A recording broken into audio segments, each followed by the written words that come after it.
Good evening, Patriots. This is Praying Medic, and this is my QAnon broadcast for Wednesday, September 2nd. Welcome to the broadcast.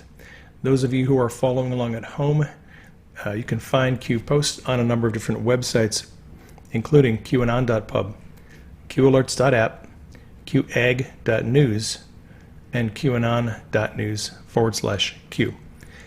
I checked this morning and QMap was offline. If QMap has provided a good resource for you in the past, you might want to go to Patreon and support them financially. They are facing some legal problems, threats of deplatforming them because they are being accused of supporting violence. And I think this is an important issue for all of us to support.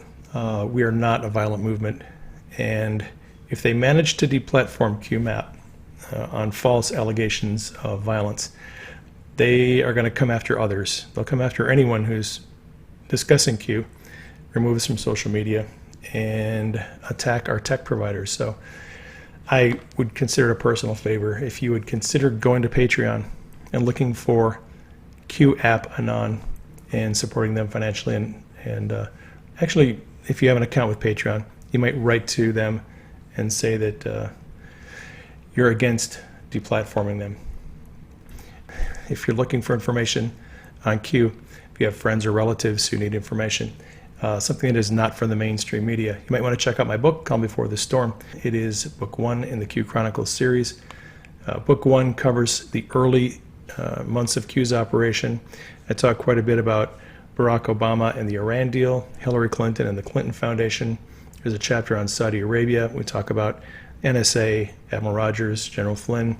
There is a chapter on game theory. There's also a glossary in the back of the book that has over 500 abbreviations, acronyms, agencies, people, terms, and symbols that you might not be familiar with that Q uses in his operation. Those symbols are decoded to the best of my ability.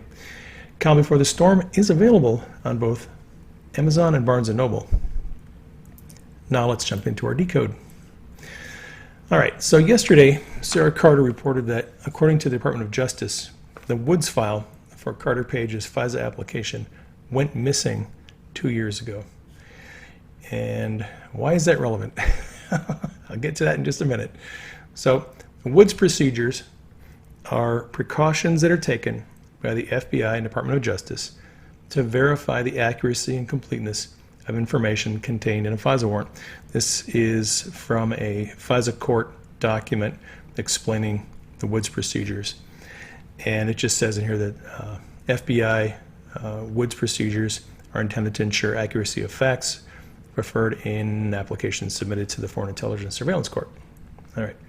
In a recent review, this was just published a couple months ago, DOJ Inspector General reviewed 29 FISA applications, and they found errors or omissions or unsupported facts in all 25 FISA applications that contained a Woods file. Now, the purpose of the Woods file is to make sure there are no errors, no omissions, and no unsupported facts. In all of the FISA applications they reviewed that had a Woods file, there were errors found. Purpose of the Woods file is to make sure there aren't any errors. The other 4 applications that they reviewed did not have Woods files, and in 3 of those cases, it could not be determined if a Woods file ever existed. So the FBI has been playing fast and loose with the Woods file, and that means they're not taking the time to sit down and verify the accuracy of the information they put in a FISA application. And actually, Attorney General Barr said a couple days ago that he is making significant changes to the FISA process to make sure that these kind of things don't happen again. So Sarah Carter reported that the FISA application for Carter Page had no Woods file at one point as of 2 years ago. So one was created by Robert Mueller's investigation team in 2018. It was created after the fact. Now, we don't know when it was first reported or noticed that the Woods file was missing, and we don't know if a Woods file actually was included with the original FISA application. We're just finding out now. It says the Woods file procedure, which was overseen by Joe Pienka, Peter Strzok. They were the 2 investigating agents. They would have been involved probably in creating or recreating the Woods file. So Q posted this morning. Now, I don't know that this is related to Carter Page's FISA application, but I'm just assuming that it is, because Sarah Carter posted that article yesterday, and this morning Q posted, "Files do not go missing unless the 7th floor direct involvement. Follow the logs, Q." 7th floor is a euphemism for the upper echelon of the FBI. Actually, 7th floor is used for both FBI and State Department. All right, so we're going to dig into this a little bit. A lot of people have been asking, I thought the 7th floor is no more. Didn't Q post that? Well, yes, Q did post that. That was back in January, several times, January 2018. But that was in reference to Rex Tillerson's hollowing out of the State Department in January and February of 2018. It was not related to the FBI's 7th floor. So this is a New York Post article. The State Department's shadow government talks about the 7th floor of the State Department being part of the shadow government. You can read that if you're interested in getting some information. The Secretary of State's office is on the 7th floor of the Harry S. Truman Building in Washington, D.C. All right. Q posted a link to a page that describes the Sentinel system, which is an information system that records all activity and documents all information related to FBI cases. Okay, that's this link in this Q post from this morning. So I read through the Sentinel page, and Q said, okay, so here's what you have to put these things together. Q said, follow the logs. So you're reading through this document on the Sentinel page, and you come to this part here where it talks about logs. And this is in the, let me see, this is in information security. 6.1, indicate all that apply. So these are security controls that are taken in monitoring and evaluation and auditing. Down here in the auditing procedures are in place to ensure compliance with security standards, specifically including any auditing of role-based access measures to prevent misuse of information. Local monitoring of audit logs occurs as part of the routine Sentinel operations, and events can be escalated for ESOC analysis. All operating system database get and put logs are provided to the ESOC on a daily basis. Enterprise, that's ESOC, I think, is the Enterprise Operations Center, will perform network level monitoring. System audit logs are reviewed on a daily basis by the security administrator. All right, so point being that there are logs in any information system where information is stored and tracked. There's logs that are kept. So if the Carter Page Woods file was created and it was hidden or removed or destroyed, there would be a log that would show those transactions. Several people have access to those logs. One of them is Bill Barr. So I think he was just giving us a heads up that some of these missing pieces of information, they exist. There's a paper trail, and we're going to find them. All right. Media continues to attack Q. Q posted a picture of the USA Today, how QAnon is radicalizing Americans. And Q wrote, corrupt, controlled, enemies of the Republic, Q. And this is from the board. One of the Anons wrote, we post a few things on an image board, and that's it. There aren't even that many people posting here. The left's goons are burning down entire cities, taking point-blank headshots. Yeah, we're the problem. It's kind of insane when you think about cities burning, people getting murdered, and the media says that Q people are the violent people, we're the problem. Media are corrupt. Q posted a number of posts here this morning, and I'm going to read them. And this is the first one. How is blackmail used? Democrat Illinois State Representative Keith Farnham has resigned and was charged with possession of child pornography and has been accused of bragging at an online site about sexually molesting a 6-year-old girl. Democrat spokesman for the Arkansas Democratic Party, Harold Moody Jr., was charged with distribution and possession of child pornography. Democratic Radnor Township Board of Commissioners member Philip Ayer resigned from his position after being charged with possession of child pornography and abusing children between 2 and 6 years old. Democrat activist and Black Lives Matter organizer Charles Wade was arrested and charged with human trafficking and underage prostitution. Democratic Texas attorney and activist Mark Benavides was charged with having sex with a minor inducing a child under 18 to have sex and compelling prostitution of at least 9 legal clients, and possession of child pornography. He was found guilty on 6 counts of sex trafficking. Democratic Virginia delegate Joe Morrissey was indicted on charges connected to his relationship with a 17-year-old girl and was charged with supervisory indecent liberties with a minor, electronic solicitation of a minor, possession of child pornography, and distribution of child porn. Democratic Massachusetts Congressman Gary Studds was censured by the House of Representatives after he admitted to an inappropriate relationship with a 17-year-old page. Democratic former mayor of Stillwater, New York, Rick Nelson, was pled guilty to 5 counts of possession of child pornography of children less than 16 years of age. Democratic former mayor of Clayton, New York, Dale Kenyon, was indicted for sexual acts against a teenager. Democratic former mayor of Hubbard, Ohio, Richard Keenan, was given a life sentence in jail for raping a 4-year-old girl. Democratic former mayor of Winston, Oregon, Kenneth Barrett, was arrested for setting up a meeting to have sex with a 14-year-old girl who turned out to be a police officer. Democratic former mayor of Randolph, Nebraska, Dwayne L. Shute, was arrested and charged with 4 counts of felony third-degree sexual assault of a child and 1 count of intentional sex abuse. That's part 1 of the first post. This is part 2. Democratic former mayor of Dawson, Georgia, Christopher Wright, was indicted on the charges of aggravated child molestation, aggravated sodomy, rape, child molestation, and statutory rape of an 11-year-old boy and a 12-year-old girl. Democratic former mayor of Stockton, California, Anthony Silva, was charged with providing alcohol to young adults during a game of strip poker that induced a 16-year-old boy at a camp for underprivileged children run by the mayor. Democratic former mayor of Millbrook, New York, Donald Briggs, was arrested and charged with inappropriate sexual contact with a person younger than 17. Democratic Party leader for Victoria County, Texas, Stephen Jabbour, pled guilty to possession and receiving over 500,000 child pornography images. Democratic activist and fundraiser Terrence Bean was arrested on charges of sodomy and sex abuse in a case involving a 15-year-old boy, and when the alleged victim declined to testify, the judge dismissed the case.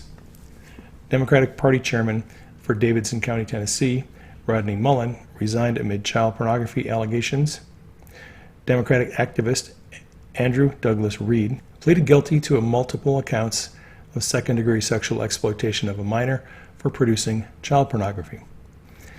Democratic official from Terre Haute, Indiana, David Roberts, was sentenced to federal prison for producing and possessing child pornography, including placing hidden cameras in the bedrooms and bathrooms at a home he shared with 2 minor female victims. All right, and then we have another one here. Democratic California Congressman Tony Cardenas has been sued in Los Angeles County for allegedly sexually abused a 16-year-old girl. Democratic aide to Senator Barbara Boxer, Jeff Rosado, pleaded guilty to charges of trading in child pornography. Democratic Alaskan State Representative Dean Westlake resigned from his seat after the media published a report alleging that he fathered a child with a 16-year-old girl when he was 28.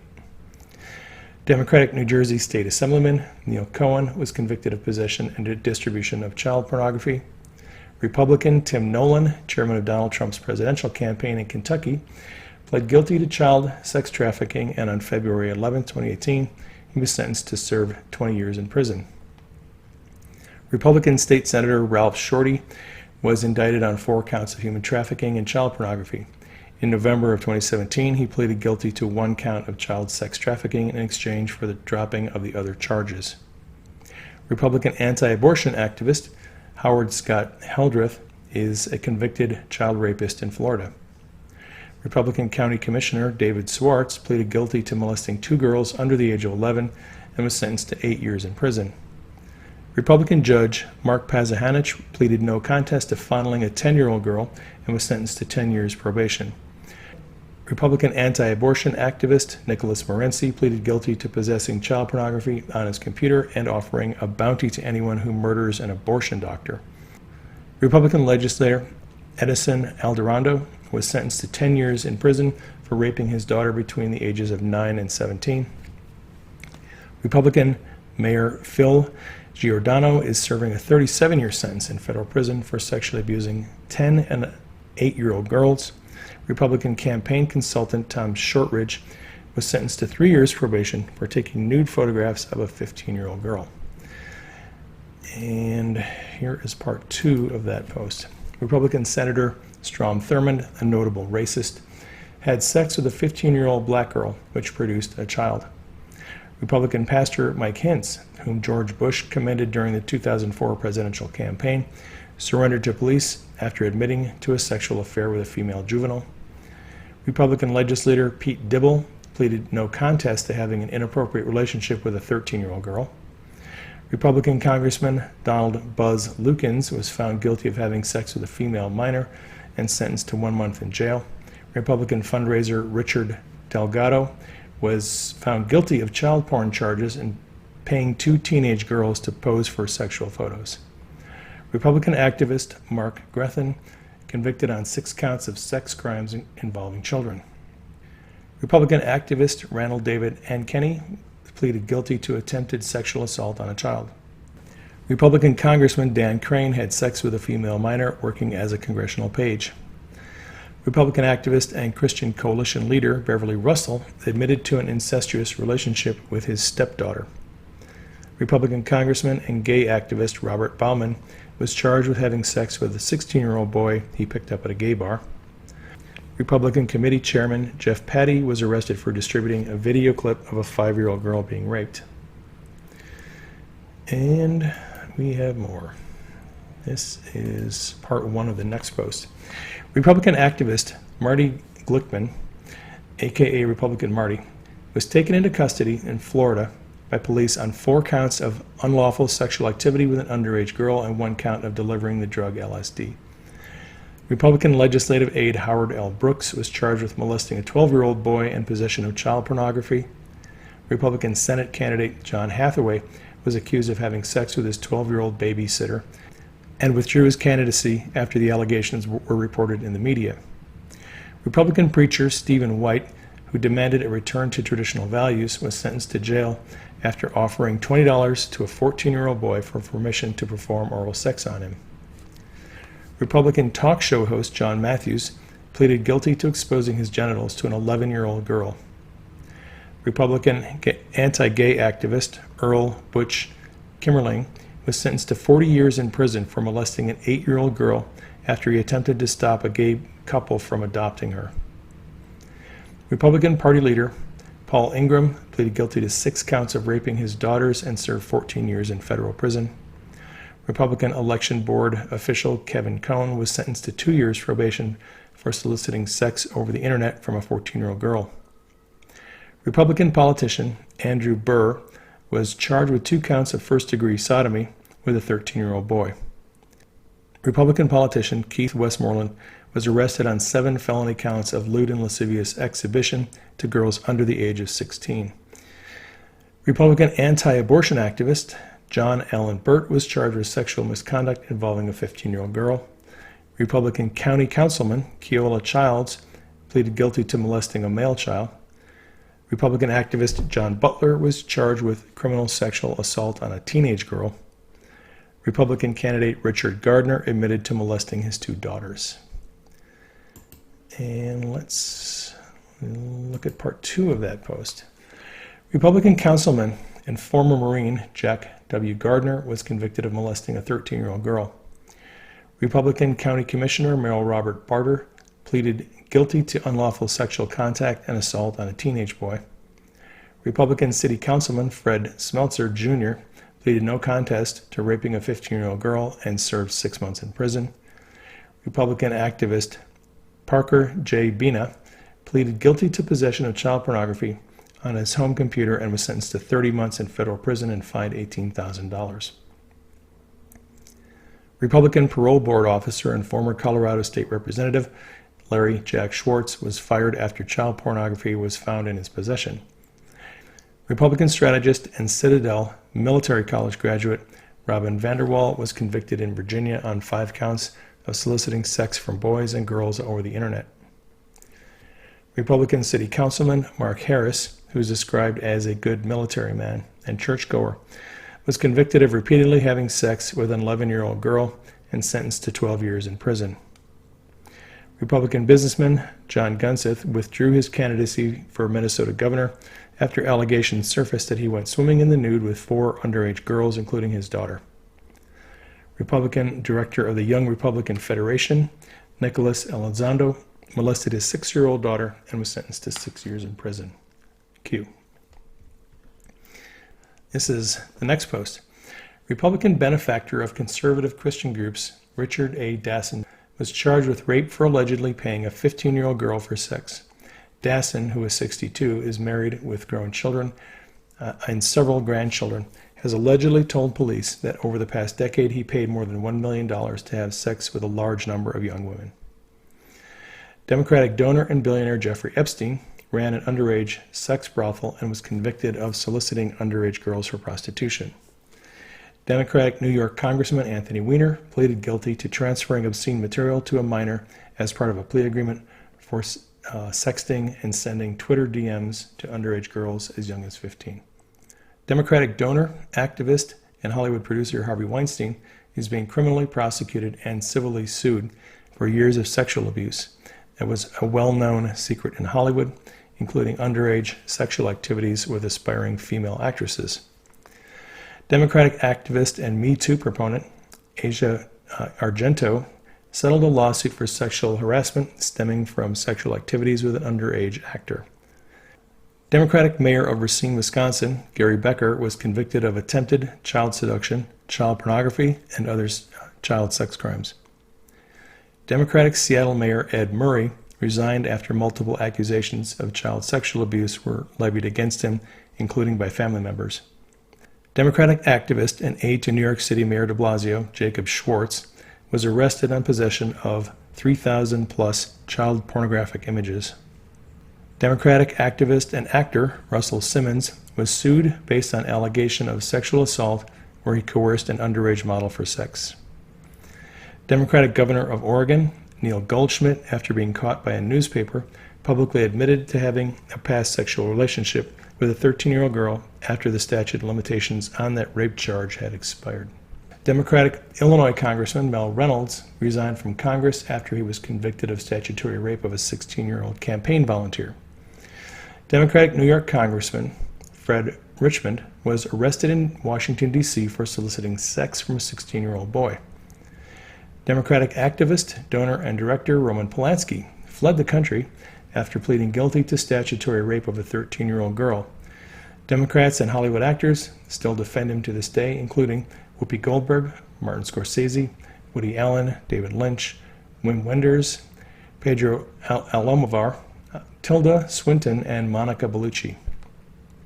Democratic State Senator from Alaska, George Jacka, was found guilty of sexual harassment of an underage legislative page. Democratic State Representative candidate for Colorado, Andrew Myers, was convicted for possession of child pornography and enticing children. Democratic Illinois Congressman Gus Savage was investigated by the Democrat-controlled House Committee on Ethics for attempting to rape an underage female Peace Corps volunteer in Zaire. The committee concluded that while the events did occur, his apology was sufficient and took no further action. Democratic activist and donor and spokesperson for Subway, Jared Fogle, was convicted of distribution and receipt of child pornography and traveling to engage in illicit sexual conduct with a minor. Democratic State Department official Carl Kerry, under Hillary Clinton's State Department, was arrested on 10 counts of child porn possession. Democratic Maine Assistant Attorney General James Cameron was sentenced to just over 15 years in federal prison for 7 counts of child pornography possession, receipt, and transmission.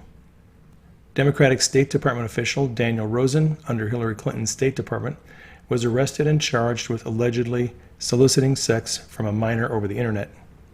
Democratic State Department official James Cafferty pleaded guilty to 1 count of transportation of child pornography.